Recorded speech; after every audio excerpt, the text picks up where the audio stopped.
할렐루야. 153 저녁 기도에 오신 여러분들을 주님의 이름으로 환영하고 축복합니다. 오늘도 귀하고 복된 이 저녁 시간 가운데 하나님이 우리의 간구 가운데 응답하시고 또한 기도가 우리에게 가장 큰 능력이 됨을 경험하는 귀한 시간이 되기를 간절히 소망하겠습니다. 먼저 하나님의 말씀 보도록 합니다. 출애굽기 2장 1절에서 10절 말씀까지 보겠습니다. 출애굽기 2장 1절에서 10절 말씀입니다. 제가 받들어 봉독하도록 하겠습니다.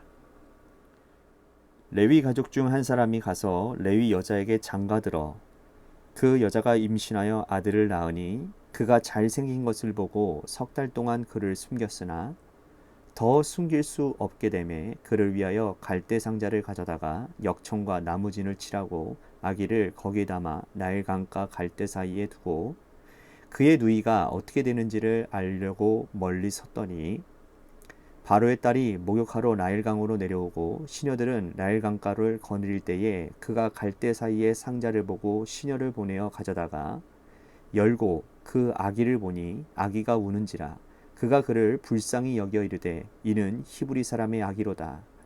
그의 누이가 바로의 딸에게 이르되 내가 가서 당신을 위하여 히브리 여인 중에서 유모를 불러다가 이 아이에게 젖을 먹이게 하리이까?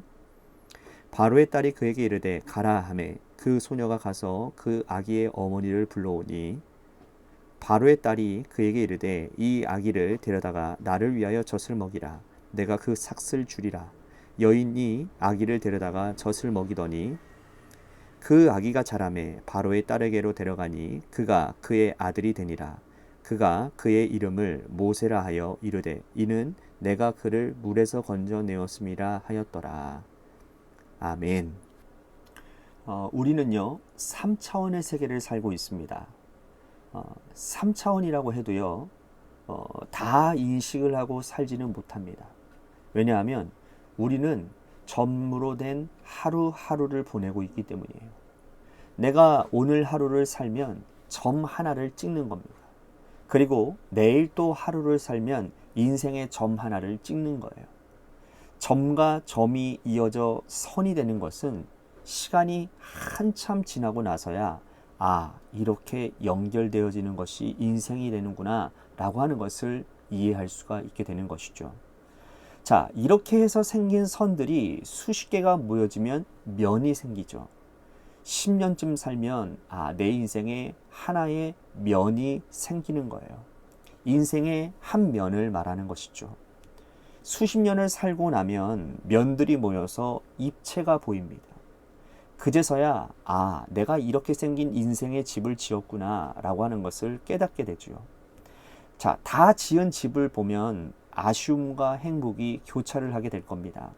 저 창문은 저렇게 내는 것이 아니었는데 그때 부실 공사를 했구나. 내가 봐도 참 이거는 잘 지었다 라고 회고를 합니다. 하지만 우리가 아무리 열심히 살아도요 이 전과 섬과 면으로 된 입체까지 이룰 수 있을 뿐 시간이 개입된 4차원의 세계에는 우리가 개입할 수가 없다라는 거예요. 인간은 흘러가는 시간 가운데 살 수는 있지만 시간을 거슬러 살 수는 없기 때문입니다.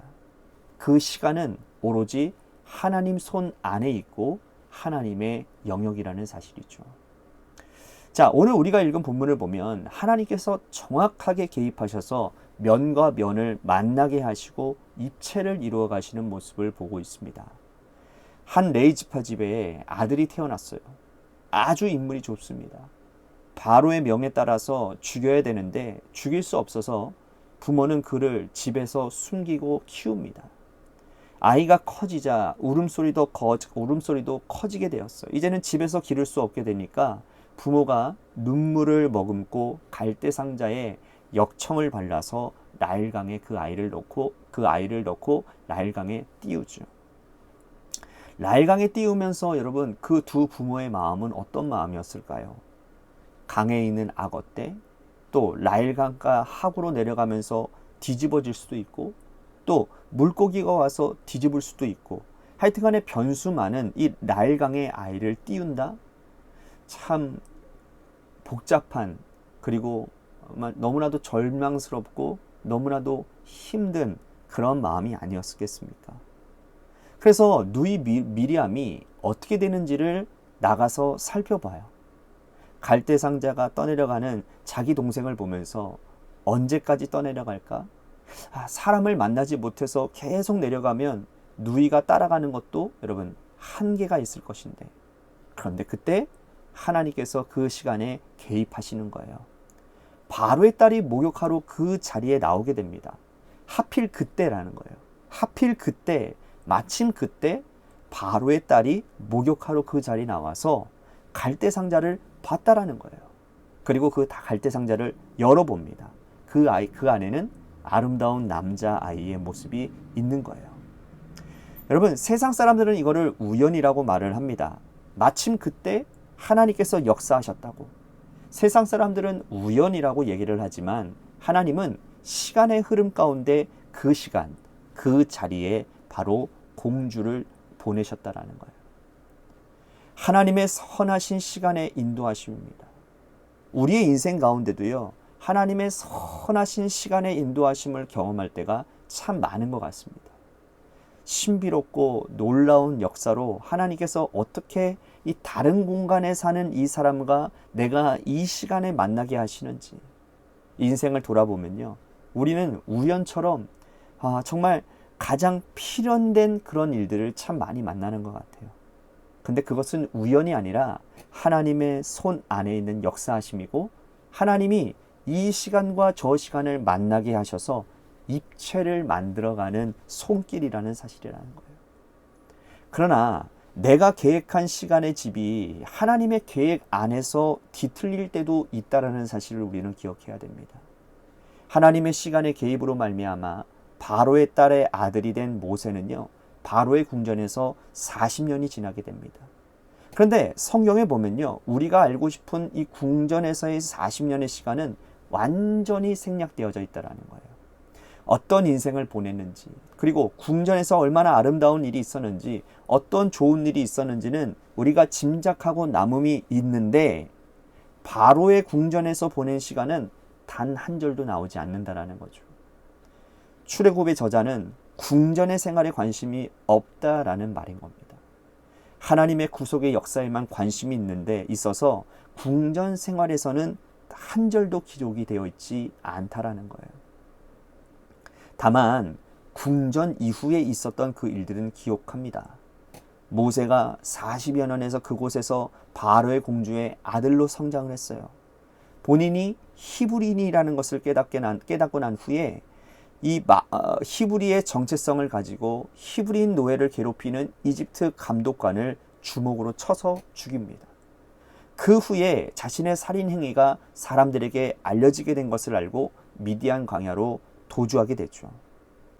바로의 딸의 아들로 입양되었다라는 것은요, 왕자로서 왕위를 이어받게 되는 왕위 계승 계열 서열 가운데 있었다라는 말이에요.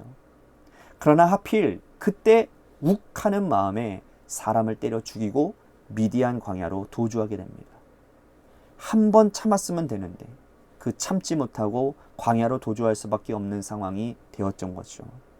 여러분, 사람의 입장에서 보면요, 도주였지만 하나님의 시각에서 보면 하나님은 광야로 부르신 부르심의 목소리였다라는 거예요. 이 또한 하나님의 개입이라는 겁니다. 하나님이 이스라엘 백성들을 모세를 통해서 구원하게 하시려고, 모세를 통해서 구원하시는 구원의 손길을 이루시려고 하나님의 손길로서 그를 불러내신 부름의 역사였다라는 거죠. 그 당시에 모세의 눈으로 보면, 모세를 기른 바로의 공주의 눈으로 보면 안타깝기 그지없는 일이에요. 그러나 하나님의 입장에서 보면 모세의 집을 새롭게 세워가시는 아름다운 건축의 시작이라고 할 수가 있다라는 겁니다. 우리가 살아가면서요, 우리의 인생의 집이 잘못되어져 나가는 것은 아닌가? 하필 이때 왜 이런 일이 일어나는가? 여러분들 생각하신다면 하나님의 입장에서 한번 생각해 보시기를 바라겠습니다. 하나님은 우리의 인생의 시간에 개입하시는 분이세요. 나는 어떻게 할 수 없는 시간에 하나님이 개입하셔서 내가 생각한 것보다 훨씬 더 아름다운 집을 지어간다는 사실을 기억하시고, 내 안에서 역사하시는 하나님을 온전히 신뢰하는 저와 여러분들 되시기를 주님의 이름으로 축복하겠습니다. 오늘 말씀 생각하면서 우리 같이 기도했으면 좋겠습니다. 하나님의 시간에 오늘 나의 시간을 맡기는 믿음이 있게 하여 주옵소서. 하루하루를 조급해하지 않고 하나님의 안목으로 내 인생을 조망하는 그러한 지혜가 내 안에 있게 하여 주옵소서. 오늘 말씀 생각하면서 우리 같이 기도했으면 좋겠습니다. 또 한 가지 우리 재개발을 위해서 간절히 기도했으면 좋겠습니다. 하나님이 세워주신 주님의 몸된 교회가 재개발 가운데 하나님께서 채우시고 일하시는 일들이 조금씩 나타나고 있습니다. 이 일들을 바라보면서 우리가 더 하나님을 바라보고 이 재개발 가운데 더 기도하는 일들이 일어나는 은혜가 있게 해달라고 우리 같이 기도했으면 좋겠습니다. 또 한 가지 우리 같이 기도할 것은 우리 육신의 질병으로 고통당하는 분들을 위해서 간절히 기도했으면 좋겠습니다. 우리 이지우 어린이, 또 권용호 형제님, 또 우리 박성희 사모를 위해서 간절히 기도해 주시고요. 또 한 가지 우리 고3 수험생인 이준우 학생을 위해서 기도해 주시고, 마지막으로 여러분들의 삶의 자리와 여러분들의 자녀들을 위해서 기도하시다가 시간 돌아가시기를 바랍니다. 노래 끝날 때까지 우리 같이 합심하여 기도하도록 하겠습니다. 기도하시겠습니다.